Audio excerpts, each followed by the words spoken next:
Assalamualaikum warahmatullahi wabarakatuh. Salam jumpa pemirsa, berjumpa kembali di Agropolitan News edisi hari ini. Selain dua berita tadi, kami juga akan menyajikan beragam berita terkini dan menarik lainnya dari wilayah Malang Raya. Bersama saya Yuni, berikut Agropolitan News selengkapnya untuk Anda.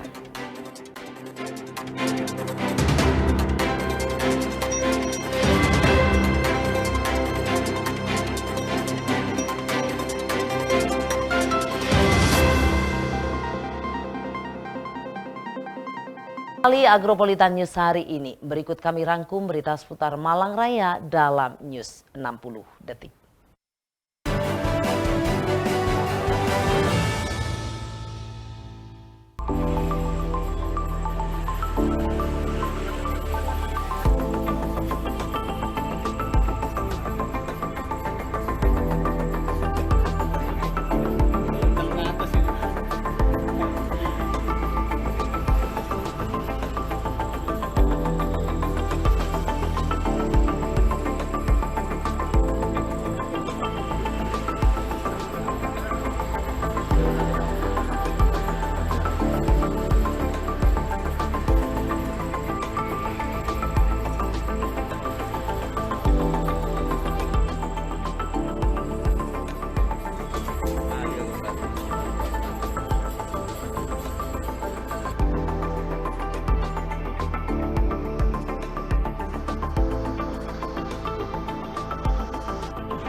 Pemerintah Kota Batu menggelar upacara Hari Pahlawan 10 November 2023 di halaman Balai Kota Among Tani, Kota Batu yang dipimpin langsung oleh PJ Wali Kota Batu.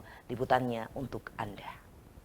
Bersyukur semangat untuk memberantas kebodohan dan perangi kemiskinan dapat kita rasakan dan lihat secara langsung denyut nadi perekonomian di seluruh pelosok negeri. Pemerintah Kota Batu menggelar upacara Hari Pahlawan 10 November 2023 di halaman Balai Kota Among Tani, Kota Batu yang dipimpin langsung oleh PJ Wali Kota Batu. Upacara Hari Pahlawan yang ke-78 ini mengusung tema Semangat Pahlawan untuk Masa Depan Bangsa dalam memerangi kemiskinan dan kebodohan. Dalam upacara kali ini, PJ Wali Kota Batu Aris Agung Paiwai membacakan amanat Menteri Sosial Republik Indonesia Tri Risma Harini yang berbunyi, saudara-saudara sebangsa setanah air, bersyukur saat ini semangat untuk berantas kebodohan dan memerangi kemiskinan dapat dilihat dan dirasakan denyutannya di seluruh pelosok negeri. Selamat Hari Pahlawan 2023, marilah kita panjatkan doa untuk pahlawan yang gugur mendahului kita. Dalam kegiatan upacara Hari Pahlawan yang dipimpin langsung oleh PJ Wali Kota Batu tersebut, selain dihadiri oleh Forkopimda dan para jajarannya, juga mengundang perwakilan veteran wilayah Kota Batu. Terima kasih yang sampai saat ini kita November Hari Pahlawan.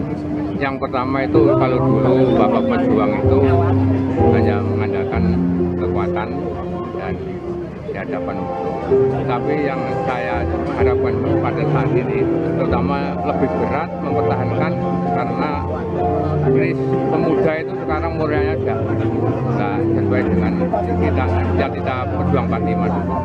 Jadi memang di era ini di Kota Batu mau diadakan JSN 45 mulai SMP, SD, SMA. Jadi biar ada moralnya, ada ingat sopan santunnya ke orang tua dan lain-lain. Sekarang medan 45, yang 45 tinggal 6 orang. Terus yang seperti saya medan pembela ya. Pembela itu ada 25 orang. Pembela yang timur, Irian, Bikorai pembela. Itu ada medan perdamaian yang luar negeri tapi haknya nggak sama. Nama medannya itu 3 orang. Dari Kota Batu, Anas Wiguna TV melaporkan.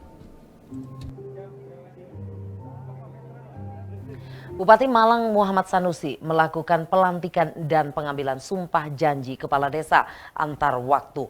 Pelantikan dan pengambilan sumpah janji diikuti 7 kepala desa terpilih hasil pelaksanaan Pilkades antar waktu melalui musyawarah desa. Liputannya untuk Anda.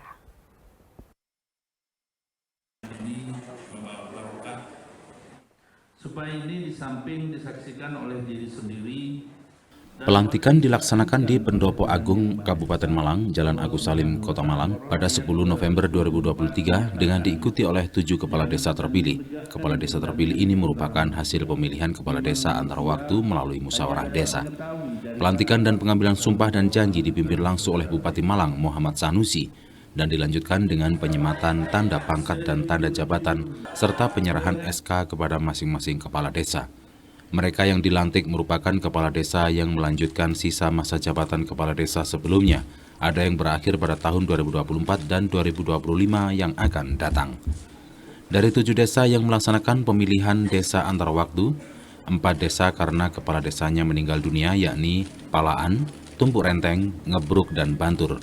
Sedangkan 3 desa karena kepala desanya mengundurkan diri dan ikut mendaftarkan sebagai calon legislatif dalam pemilu 2024 adalah Desa Maguan, Purwasri, dan Pucang Sono. Hari ini dilaksanakan pelantikan kepala desa hasil PAW sebanyak 7 kepala desa, yaitu Desa Purwasri Singosari, kemudian Desa Ngebruk Poncokusumo, kemudian Desa Tumpuk Renteng Duren, Desa Bantur Kecamatan Bantur, Desa Palaan dan Desa Ngajum, Desa Palaan dan Desa Maguan Kecamatan Ngajum.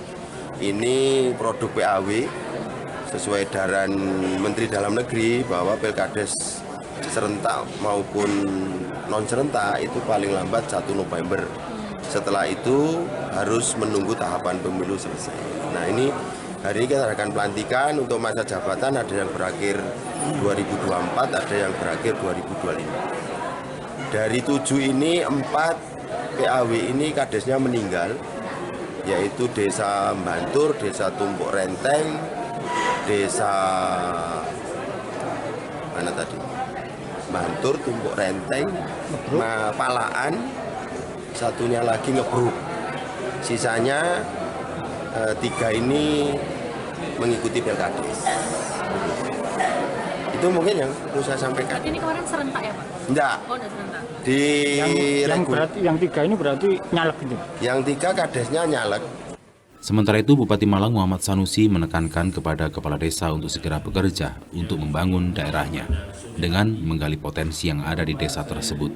Dari potensi yang harus bisa digali meliputi perekonomian, pariwisata maupun potensi yang lain yang bisa dikembangkan. Gali potensinya untuk dikembangkan dan segera membangun desa agar Malang makmur cepat tercapai. Pak, dari 7 kepala desa itu penyebabnya apa di PAW? Banyak yang meninggal. Yang 4 meninggal, yang 3 mengundurkan diri. Oh, siap. Soal potensi desa yang diminta untuk digali oleh para kepala desa ini apa aja Pak? Apa cuma fokus di pariwisata? Fokus di bidang perekonomian, pariwisata, juga di bidang potensi desa yang lain yang bisa dikembangkan. Usai pelantikan dan pengambilan sumpah janji, diharapkan kepala desa bisa segera menyesuaikan dengan kondisi desanya masing-masing dan selanjutnya segera mempelajari regulasi dan pengelolaan keuangan demi pembangunan desa yang lebih baik. Dari Kabupaten Malang, Max Munir ATV melaporkan.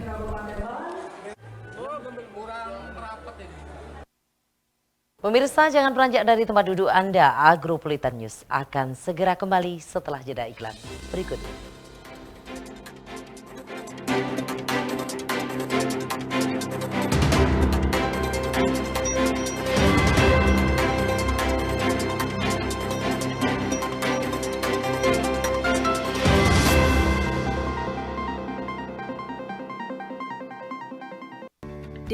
Prinsip netralitas. Bebas konflik kepentingan, tidak memihak, bebas intervensi, objektif, bebas pengaruh, adil. Jaga netralitas ASN dalam pemilu 2024. Iklan layanan ini dipersembahkan oleh Menjemput Hikmah, berbagi tausiah. Berapapun yang diberikan oleh Allah Subhanahu wa taala, ucapkan alhamdulillah. Mengawali hari dan menemani saat senja Sing tiba. mati-mati niku jare Kanjeng Nabi kepingin balik urip malih. Sak perlu kepingin sujud nang Gusti Allah. Jadi kula jenengan iki nek pas sujud, alhamdulillah seiso sujud. Kami sajikan program Cahaya Hati, penyejuk rohani dalam Bingkai Hati, hanya di ATV.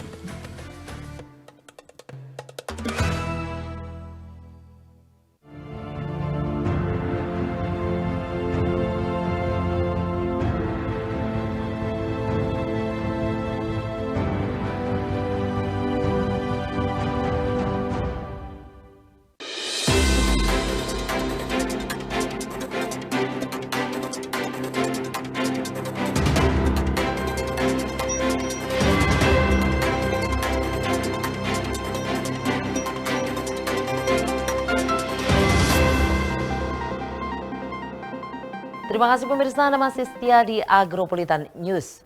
Gubernur Jawa Timur hadir dan membuka seri terakhir rangkaian Gerak Jalan Hari Jadi 78 tahun Provinsi Jawa Timur. Dalam acara kali ini, Gubernur ikut serta jalan sehat bersama dengan seluruh peserta.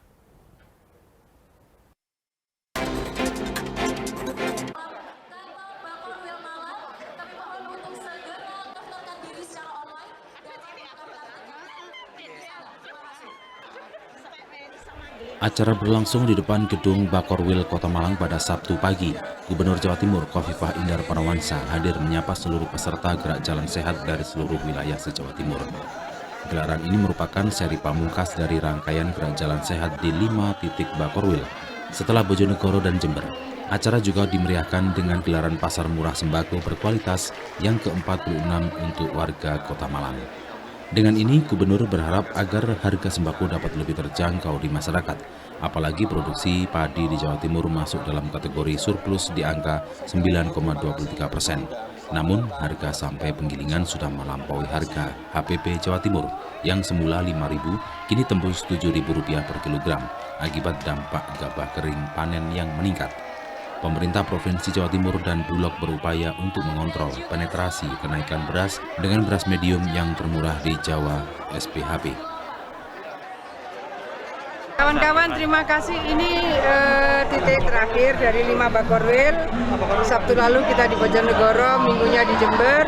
Rangkaian HOT Pemprov memang kita melakukan jalan sehat dan pasar murah. Kalau pasar murah mungkin ini sudah titik ke-46, mulai 1 September. Mulai 1 September, karena memang harga sembako ini harus diupayakan bisa mendekati keterjangkauan masyarakat.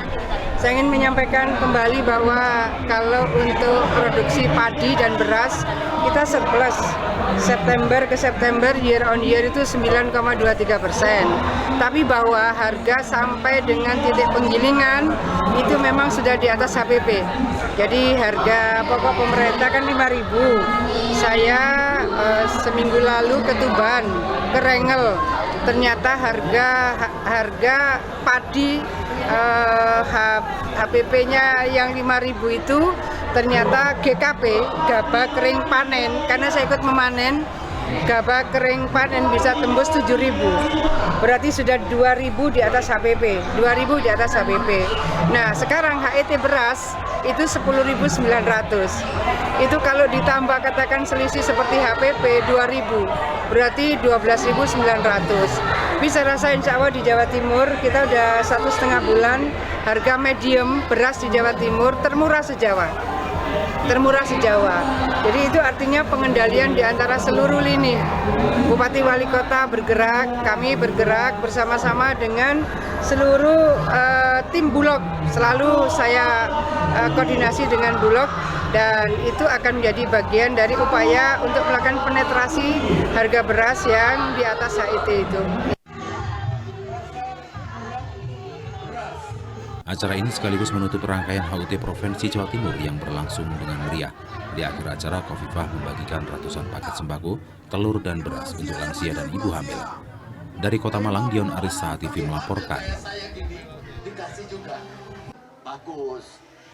Para atlet karate di Kota Malang diprogram secara rutin untuk mengikuti berbagai ajang kompetisi karate. Diharapkan dapat menambah jam terbang para atlet untuk bersiap menghadapi Porprov.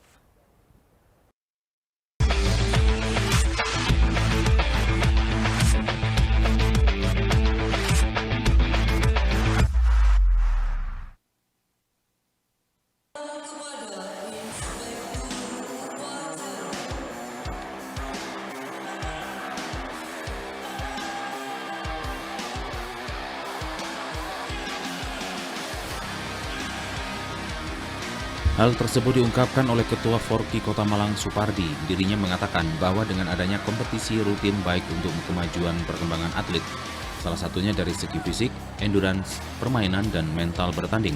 Dengan kompetisi akan menambah pengalaman dan jam terbang atlet lebih baik. Dengan persiapan yang baik, para atlet akan memiliki bekal yang cukup untuk Porprov mendatang. Hal ini akan sejalan lurus dengan pembinaan dan latihan selama ini. Diharapkan kompetisi ini akan jadi agenda rutin dalam mewadahi bakat karate di Kota Malang. Ya, Piala DPRD Kota Malang memang ini baru pertama. Baru pertama ini adalah bentuk dari Ketua DPRD yang ikut mendukung kegiatan olahraga di Malang, khususnya ini karate. Yang mana kita menyebut baik karena Ketua DPRD sudah mempunyai gagasan waktu kita musyawarah itu, kita tindak lanjuti. Sekarang terbukti alhamdulillah sampai yang ini berjalan lancar dan aman lah. Serta memang lebih 1.550. Dari berapa kelas, Pak? Dari berapa kelas ya, hampir lebih mulai usia dini ya hampir 80 kelasan lebih ya. Lebih. Pak, bedanya sama yang Piala Wali Kota kemarin apa? Ya, sudah kalau perbedaan tidak ada ya. Hanya kalau Wali Kota itu memang hampir tiap tahun kejuaraan Wali Kota. Kalau DPRD kan tidak, ini baru gagasan pertama. Intinya di situ. Jadi kalau dari Wali Kota yang dulu kita kekurangannya itu kita perbaiki di dalam hal Ketua DPRD ini. Kompetisi rutin penting untuk mengasah mental dan skill tanding atlet dalam persiapan Porprov 2025 di Malang Raya. Dari Kota Malang, Dion Newspot ATV melaporkan.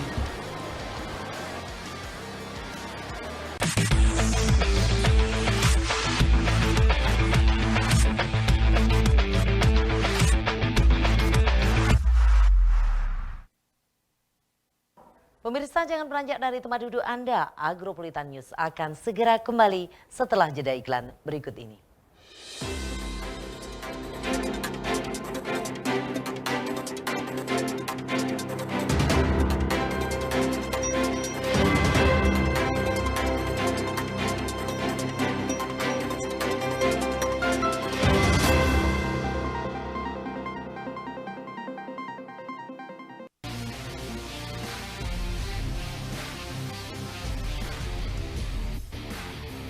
Salam olahraga. Berita olahraga terupdate semua terangkum di sini. News Sport setiap hari Minggu hanya di ATV.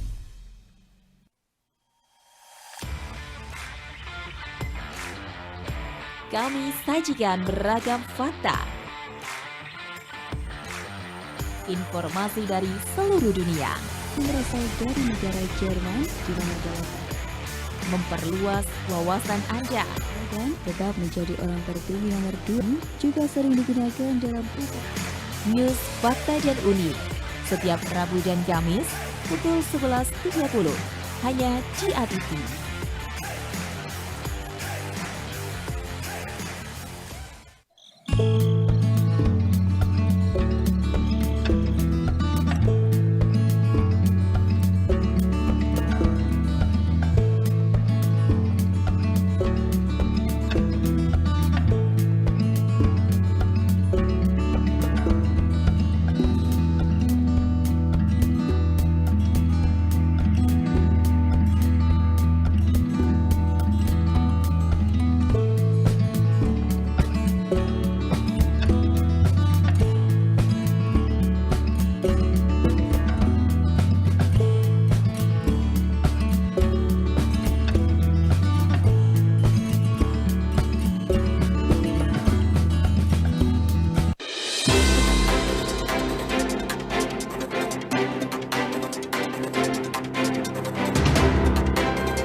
Terima kasih pemirsa, Anda masih setia di Agropolitan News. Meski berbahasa Inggris pas-pasan, Peter Dan berhasil membangkitkan restoran yang sepi dengan menyajikan cita rasa Indonesia, khususnya Kalimantan bagi foodie di Los Angeles. Kegigihannya membuahkan hasil dengan sejumlah restoran lain yang ia buka di penjuru Los Angeles. Berikut liputan selengkapnya dari VOA untuk Anda.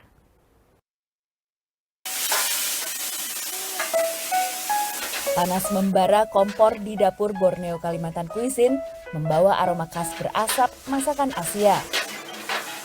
Di tangan Ko Apung, panggilan akrab Peter Dan, tak cuma bahan-bahan makanan yang jadi panganan lezat. Ia berhasil mengubah restoran yang hampir bangkrut jadi sensasi hidden gem di wilayah Alhambra, Los Angeles, California. Ceritanya dulunya fish and chip itu yang punya orang bule ya, Little London Fish and Chip. Kemudian dibeli sama orang Korea, suami istri. Karena dia orang Korea, dibikinlah ciptain menu lagi. Teriyaki, beef teriyaki dia bikin. Saya pikir-pikir, aduh, kalau kalau saya terusin restoran yang sekarang, yang saya beli itu berarti kan harapin pelanggan tetap dia. So menurut saya sih berapa bulan saya lihat, nggak ada orang baru yang masuk. Saya bilang, wah ini lihat bahaya nih, makin berkurang. Saya mesti bikin sesuatu supaya ada yang pergi, ada yang datang. Akhirnya saya pikir saya orang Kalimantan, ya udah saya bikin aja Facebook, udah gitu saya bikinlah tuh rumah makan Kalimantan tuh. Borneo Kalimantan Cuisine jadi perbincangan foodie di daerah Los Angeles. Dan ketika diliput harian Los Angeles Times, warga yang ingin menyicipi menu rahasianya membludak. Saya juga nggak tahu orang Time. Besokannya dia telepon bahasa Inggris saya juga ini bang. Dia ngomong apa saya juga nggak ngerti. Pokoknya intinya lu hati-hati ya, lu bakal rame banget nih minggu depan. Gue masukin gini-gini, nah masih lu siapa bohong aja. Tapi bener, ngantriannya sampai ke ujung-ujung. Buka jam 11, jam 2, habis makanannya beneran. Bagi Ko Apung, kepuasan pelanggan adalah kunci kesuksesan usahanya. Kalau mau nambahin menu, mesti pastiin memang orang akan suka. Kalau nggak suka, pasti saya buang gitu. Pengunjung restorannya tak hanya warga Indonesia yang kangen makanan Indonesia, ada juga yang selalu menyempatkan diri untuk makan di Borneo jika mereka sedang berkunjung ke Alhambra. I was curious, I never had Indonesian food before, and I happened to get a noodle dish and I loved it. So every time we're in the neighborhood, which is at least once or twice a year, we always come here and get the same dish because it's amazing. Dengan konsentrasi diaspora Indonesia paling banyak di Amerika, Los Angeles juga punya banyak restoran khas Indonesia. Ko Apung bangga dengan pencapaian Borneo Kalimantan Cuisine. Saya nggak sebut angkanya, menurut saya kalau untuk restoran rata-rata, itu untungnya tuh 3 kali lipat dapat restoran normal. Selain Borneo, Ko Apung juga membuka restoran lain dengan konsep berbeda yang diberi nama Uncle Fung Borneo Eatery. Nah, Uncle Fung itu saya buka sebenarnya untuk supaya bisa buka banyak. Untuk kalangan sendiri, untuk orang yang kerja sama saya nih. Saya berpikiran suatu hari pasti saya bakal tua. Nggak mungkin bisa ini lagi kan gitu. Saya pikir, nanti yang karyawan kan ada juga yang udah tinggal di sini. Dia bisa ngelihat, oh nih saya seperti saya udah nggak kerja lagi. Dia ikutin jejak saya lah. Jadi semuanya bisa ikut patungan gitu. Kegigihannya berbuah hasil, dan bagi Ko Apung, sukses adalah usaha kerja keras. Susahnya itu bukan susah kerja ya, semua orang juga kerja, gitu. Susah kerja, nggak ada kerja yang nggak susah. Cuman menurut saya pengorbanannya sih. Menurut saya pertama persiapan paling penting. Jadi pas buka harus siap. Dari Los Angeles, California, Virginia Gunawan, Aryatna Budianto, Supriyono, VOA. Taman Rekreasi Sengkaling merupakan salah satu unit bisnis yang dimiliki Universitas Muhammadiyah Malang sejak tahun 2015. Wahana rekreasi legendaris ini diakuisisi Universitas Muhammadiyah Malang dan berubah nama menjadi Taman Rekreasi Sengkaling UMM.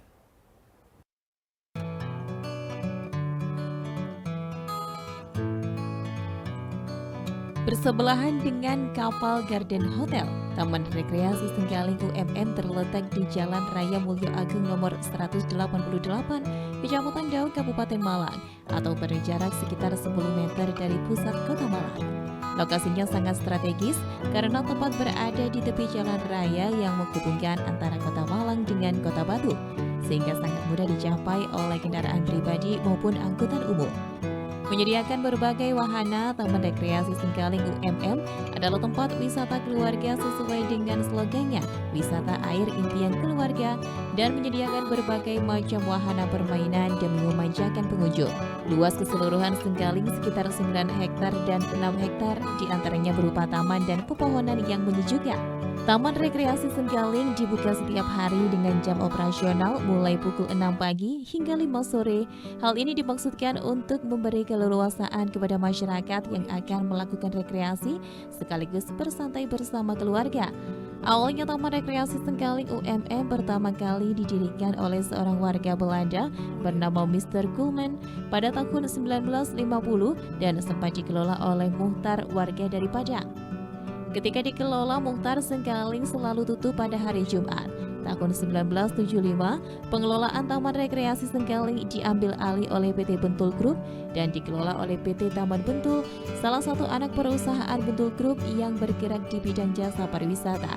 Sejak menjadi milik UMM, Taman Rekreasi Sengkaling mengalami banyak permajaan. Salah satunya penambahan wahana waterpark yang menjadi salah satu spot favorit bagi pengunjung untuk menghabiskan waktu bersama keluarga.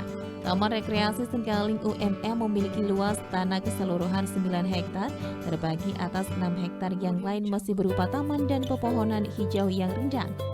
Tempat wisata ini mempunyai berbagai fasilitas yang memiliki keunggulan tersendiri dibandingkan tempat wisata yang lain. Salah satunya adalah wisata airnya yang berasal dari sumber alami pegunungan. Konon salah satu sumber yang ada, yaitu kolam tirta alam, dipercayai bisa membuat orang awet muda. Bapak Dr. Ahmad Mudi, MM. Saya sebagai General Manager PT Taman Sengkaling Unmuk di sini. Saya sendiri menjabat di sini mulai tahun 2019. Tapi kalau Taman Rekreasi Sengkaling ini berdiri mulai tahun 1950. Dulu didirikan oleh orang Belanda yang namanya Mr. Kuhl. Baru dialihkan tahun 1975 ke PT Bentul, baru ke UMM tahun 2013. Kebetulan sekarang dimiliki oleh UMM, Universitas Muhammadiyah Malang. Sekarang tarif masuk per orang, kalau weekend 35.000, weekday 30.000, dan ada yang tiket terusan 65.000, murah. Kalau di Sengkaling semuanya sama, orang dewasa maupun anak-anak minimal kita hitung tingginya minimal 80 cm. Jadi tarif sama dengan dewasa. Dari Kabupaten Malang, Darius Atifi melaporkan. Pemirsa, jangan beranjak dari tempat duduk Anda. Agropolitan News akan segera kembali setelah jeda iklan berikut ini.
Definisi netralitas.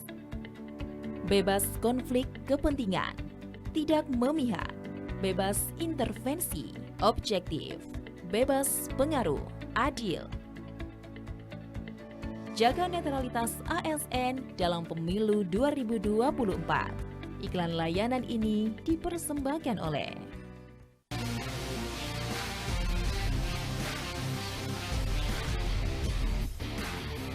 Salam olahraga.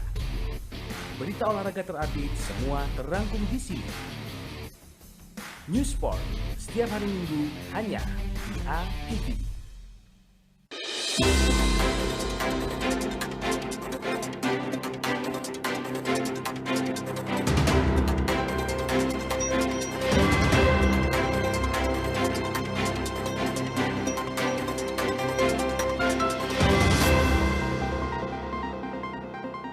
Terima kasih pemirsa, Anda masih setia di Agropolitan News. Hujan begitu akrab dengan kita, khususnya di Indonesia. Dengan adanya hujan turun ke bumi, tanaman-tanaman dapat tumbuh menjadi subur. Keberadaan air hujan pun juga melimpah. Apa saja fakta unik yang menarik dari hujan? Berikut liputan selengkapnya dari News Fakta dan Unik.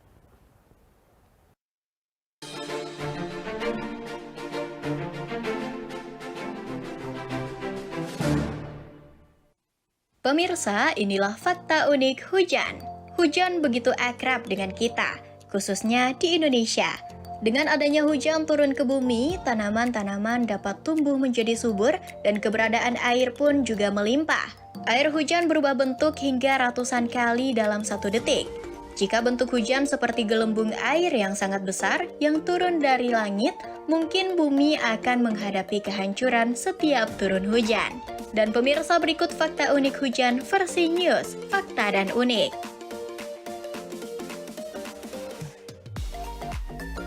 Hujan tidak selalu sampai ke tanah. Saat hujan turun dari awan, biasanya turun ke tanah dan membuat kita basah kuyup jika tidak mengenakan payung atau jas hujan. Tetapi jika udaranya sangat kering, tetesan hujan dapat menguap selama penurunannya ke bumi. Kondisi ini biasanya hanya menciptakan mendung. Adapun tetesan air hujan yang menguap sebelum mencapai ke tanah disebut virga.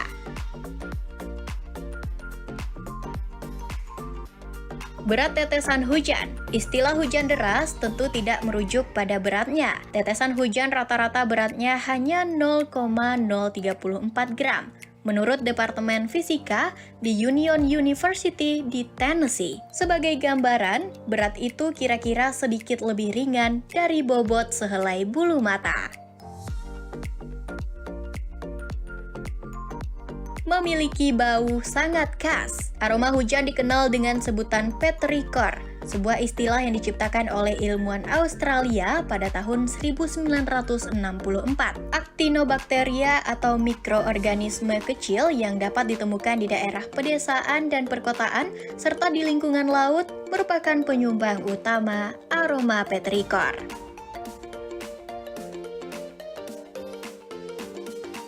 Hujan memiliki kemampuan menghipnotis. Berdasarkan penelitian, para ilmuwan menemukan fakta bahwa hujan memiliki kemampuan untuk menghipnotis manusia untuk meresonansikan ingatan masa lalu. Itulah mengapa biasanya pada hujan, manusia sering mendapatkan inspirasi.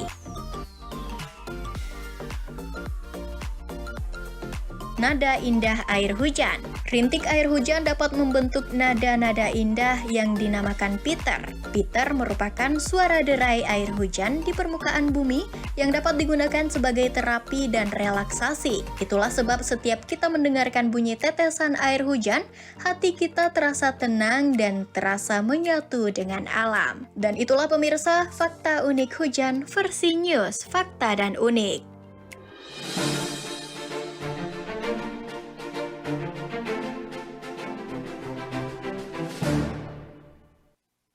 Beredar sebuah unggahan di media sosial Facebook yang mengklaim bahwa aplikasi Dana mengeluarkan kartu fisik. Terlihat dalam unggahan tersebut informasi terkait syarat dan ketentuan dalam proses pembuatan kartu fisik aplikasi Dana. Apa iya aplikasi Dana keluarkan kartu fisik? Berikut liputannya untuk Anda.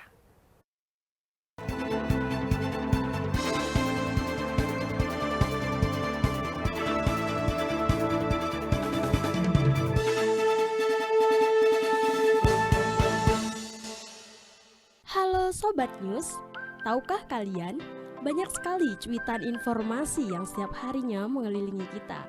Namun, apakah berita-berita tersebut sudah terbukti?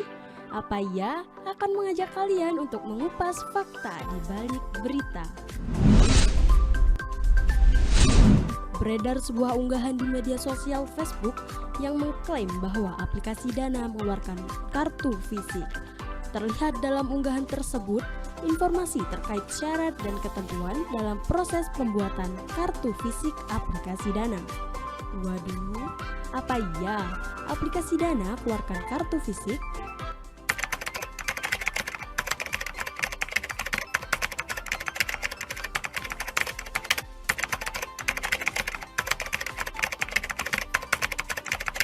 Dilansir melalui rilis resmi Kem.Kominfo pada tanggal 15 Oktober 2023 lalu yang mengutip dari jalhoax.jakarta.go.id, faktanya, klaim tentang aplikasi Dana mengeluarkan kartu fisik adalah hoax.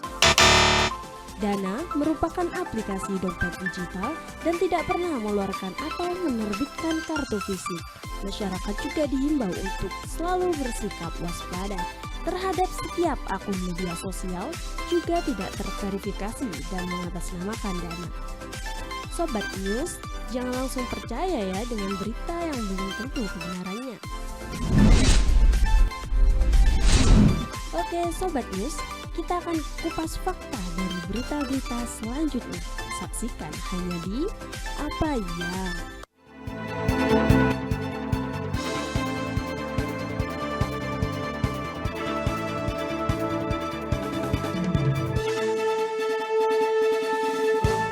Aksi nekat maling helm di Kota Malang, Jawa Timur semakin berani. Tak hanya dilakukan saat siang bolong, maling helm ini juga melibatkan anak kecil saat beraksi.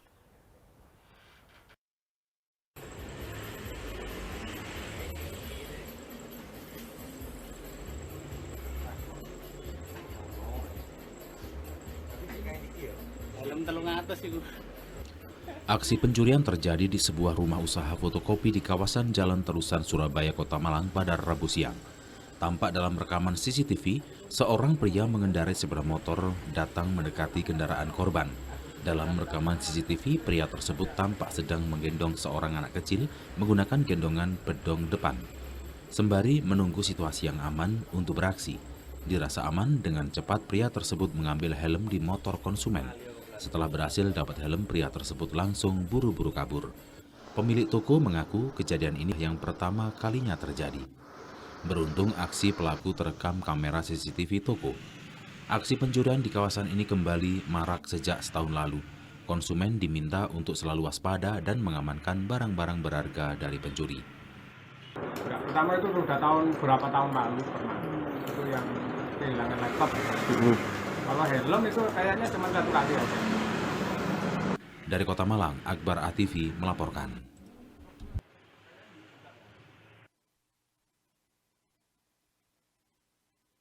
Dan pemirsa, berikut perakiraan cuaca Minggu 12 November 2023 untuk daerah Malang Raya dari Badan Meteorologi, Klimatologi, dan Geofisika BMKG Stasiun Klimatologi Kelas 2 Malang.